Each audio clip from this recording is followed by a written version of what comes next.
लेकिन ये तो केवल सरकार के खिलाफ एक सांकेतिक इनका प्रदर्शन था। कि देखिए जिस तरह से आप इसे सुरक्षित संसद बताते हैं देश और दुनिया की, हम इसमें आए हैं तो केवल इसमें घुसने का एकमात्र कारण क्या है? पूरी दुनिया को ये दिखाना कि भारत का युवा बेरोजगारी और महंगाई से पीड़ित हो चुका है, वो किसी भी हद तक जाने के लिए तैयार है। तो वो एक संदेश देने आए थे।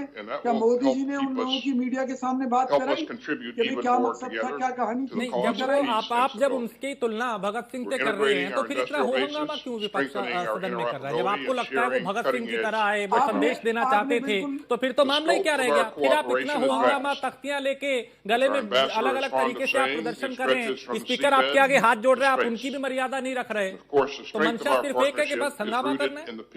नहीं, बिल्कुल नहीं। हमारा मकसद केवल ये बताना है कि जिस नई संसद को कोरोना के दौरान भी बनाया जाता रहा, मजदूरों से काम कराया जाता रहा, उनकी जान के खतरे होने के बावजूद भी जिस तरह से रोम जल रहा था, नीरो बांसुरी बजा रहा था, मोदी जी देश का पैसा नई संसद पर खर्च कर रहे थे और जिसे बता रहे थे कि पूरी तरह से फुल प्रूफ सिस्टम है इनका, उसमें अगर सेंध लगी तो भाई मोदी सरकार की नाकामयाबी है। पहली बात। दूसरी बात, वो युवा अगर वहां तक पहुंचे हैं तो महंगाई और बेरोजगारी जैसे मुद्दों पर सरकार को जवाब देना चाहिए। नहीं तो आप सदन के मैं ये कहना चाहता हूँ, पहली बात तो भाजपा प्रवक्ता जनता की आंखों में धूल झोंक रहे हैं। कांग्रेस का शासन 49 और ऑन रिकॉर्ड कांग्रेस ने जो देश के लिए काम किए हैं वो अभूतपूर्व है। दूसरी चीज, आप भाजपा का रिकॉर्ड देख लीजिए, विपक्ष में रहते हुए मैं रिकॉर्ड आपके सामने प्रस्तुत कर सकता हूँ। मैं सुनिए, मैं ऐसे मीडिया हाउस से आया हूँ जो सांसदों के, सुनिए आप पहले कौशिक जी सुनिए, मैं ऐसे मीडिया हाउस से आया हूँ जो सांसदों की कार्य प्रणाली और 5 पैरामीटर जिनपे उनकी रेटिंग रैंकिंग का आकलन होता है, उस पे 543 में कौन सा सांसद किस पार्टी में खड़ा है, कितने % अचीवमेंट है, ओवरऑल उसकी रेटिंग कितने % है, ऐसे मीडिया हाउस से आया हूँ। तो आप हवा में बात करना छोड़ दीजिए।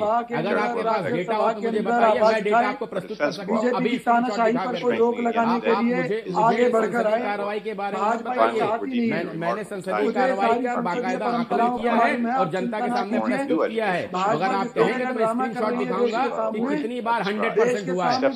हवा में बात करते हैं। समस्या ये है आपके पाँव अभी भी जमीन में नहीं है। सुनिए कौशिक जी, आप इन्हीं हरकतों से आप लोग 10% पे आके सिमट गए हैं और मैं आपको चैलेंज करता हूँ, अगर 2024 में आप 10% मेंटेन कर लेंगे तो आप जो कहेंगे मैं हार जाऊंगा। आप हवाबाजी की बात करते हैं। आप उनके पास ना डेटा होता है, आपके पास ना कोई रिकॉर्ड होता है, ना कोई आपके पास दस्तावेज होते हैं।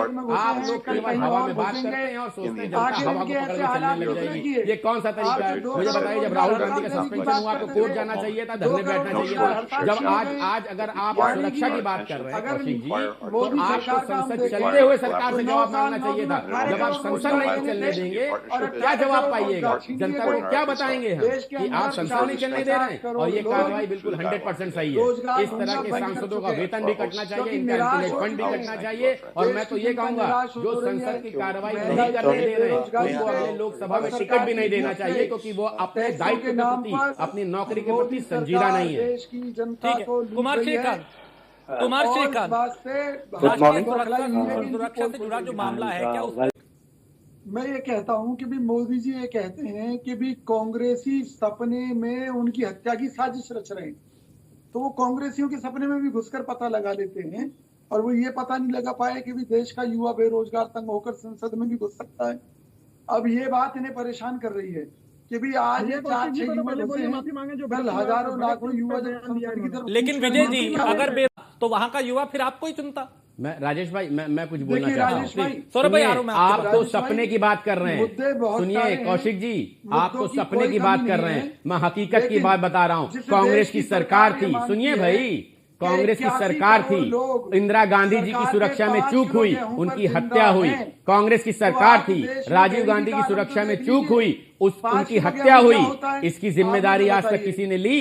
कांग्रेस ने ली, कांग्रेस की सरकार ने ली, कांग्रेस के किसी व्यक्ति ने ली? तो कोई सपने की बात मत करिए, हकीकत में जीना शुरू करिए तो आपको कम से कम आईना सही दिखेगा।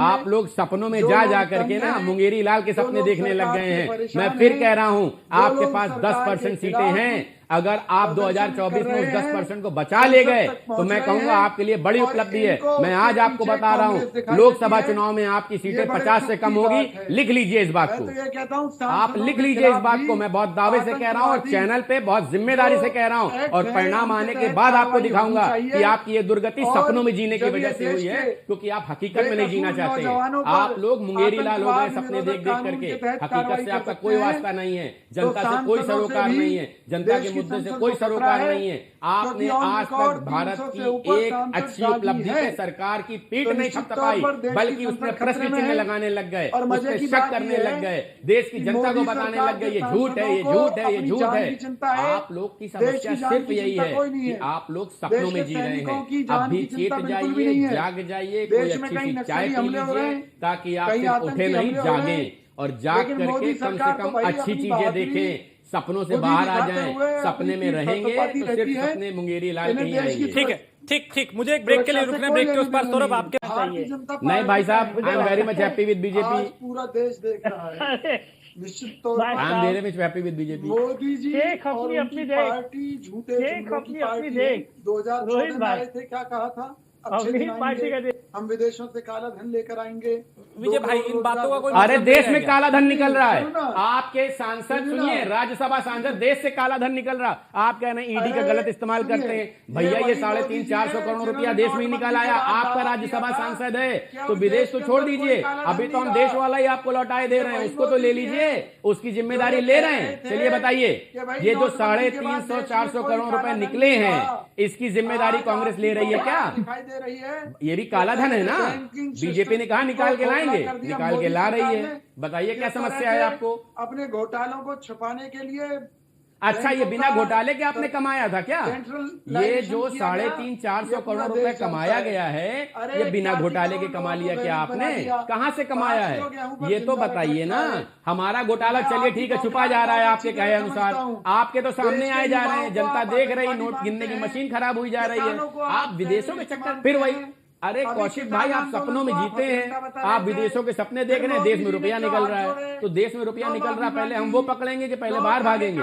अभी तो आप लोगों के रुपये हम देश के पकड़ के जनता के हवाले कर दे।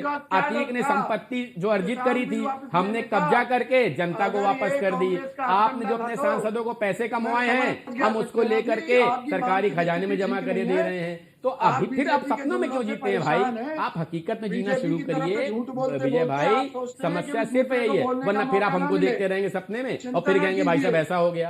हकीकत में जीजिए। अगर हकीकत में जिएंगे तो आपकी पार्टी के लिए भी अच्छा होगा और हमारे लिए भी इसलिए अच्छा होगा। हमको एक मजबूत विपक्ष मिल जाएगा। हमको लगेगा कम से कम इतना थोड़ा सा तमीजदार विपक्ष है कि संसदीय कार्य प्रणाली के अनुसार कार्य कर रहा है और जनता के सामने एक अच्छा उदाहरण। जब सरकार ये कह रही है कि आप आइए, माननीय लोकसभा जी हाथ जोड़ करके कह रहे हैं कि आप बैठिए, इस पे चर्चा करिए, और आप चर्चा करने को तैयार नहीं हैं। आप केवल प्रोपोगेंडा तैयार कर रहे हैं, आप केवल हो हल्ला कर रहे हैं, आप केवल ये दिखाना चाहते हैं देखिए हम ये भी कर रहे हैं। वो बंदर वाली कहावत याद है ना, इस डाल से उस डाल, उस डाल से इस डाल, ची ची पी पी, काम हो चाहे ना हो लेकिन दौड़ भाग में कमी ना हो। तो कम से कम सही जगह दौड़ भाग करिए, सही जगह आप अपनी एनर्जी खर्च करिए। ये सही तरीका नहीं है। सौरभ, युवाओं को अच्छा उदाहरण नहीं दे रहे हैं। सस्पेंड करने के अलावा कोई ऑप्शन नहीं था। इस तरह के जो रवैया हम ये देख रहे हैं, क्योंकि देखिए वो सांसद जनता ने चुने हुए चाहिए, दिल नहीं। दूसरी बात, आपने श्रीकांत भाई आपने मुझसे एक बात कही, आपने श्रीकांत भाई एक एक करके श्रीकांत भाई आपने मुझसे एक बात कही कि मैं क्या ज्योतिष जानने लग गया हूँ। तो मैं आपको बताऊं श्रीकांत भाई, आप अगर ट्विटर पर या मेरे सोशल मीडिया पर जाएंगे प्लेटफॉर्म पे तो आप पाएंगे पिछले कम से कम 15 सालों से मैं चुनाव को लेकर के जो टीका टिप्पणी करता हूं, जो आंकड़े देता हूं, वो 99% सही था। 50 से ज्यादा सीटें। कौशिक, आप कुछ कह रहे हैं, आपकी आवाज में सुन नहीं पाया। क्या कह रहे? गुंडागर्दी क्या बोला आपने? क्या मैं ये कह रहा हूं कि जो युवा प्रदर्शन कर रहे हैं उनको आतंकवादी बता देंगे। ये तरीका है प्रदर्शन का क्या? देश की संसद में आके आप युवाओं को ये कह रहे हैं कि ऐसे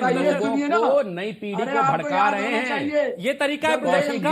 आप इस तरह के कथन कह करके और आपकी पार्टी के लोग, विपक्ष के लोग युवाओं का हौसला इस तरह का काम करने के लिए बढ़ा रहे हैं, ये बहुत निंदनीय विषय है। आप उनकी तुलना भगत सिंह जी से कर रहे हैं, ये बहुत निंदनीय विषय है।